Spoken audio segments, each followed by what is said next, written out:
Let's make your message more engaging. If you think about gestures, they add to words. They can strengthen your impact. They can keep your listeners hooked. By aligning your gestures and your words, you make a more memorable and impactful conversation. Gestures can make the conversation easier to follow. They can reinforce the point you're making. They can highlight things with more accuracy when you're describing the size or the direction that you want someone to go in, for example. Illustrators are gestures that help clarify your message and make it easier for others to follow, and they reinforce the confidence with which you say something. When you use these gestures, illustrators can help clarify your message. So if we think about illustrators, they're not gestures that just replace your speech, but they add depth and clarity. So for example, your words can highlight the size of something or the direction that you want someone to go in. If you're describing an object, you can show the shape,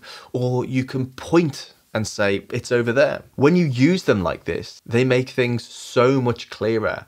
By being able to say, it's over there, it makes everything so much easier to understand. Essentially, they're just a visual representation of what you're trying to say. Try these 3 things. Pay attention to your gestures. Are they adding to your message, or are they detracting from that? When you're explaining something, use your hands to try to illustrate the size, the shape, or the direction. And this helps your audience visualize what you're looking at and where your mind is. And the third one is to try to avoid over gesturing, because you can overwhelm a listener and they can start to lose interest or attention. By mastering these sorts of things, you can elevate the way you communicate. By adding gesture, by adding these illustrators, you can really start to unpick what you're saying and deliver that to the other person listening.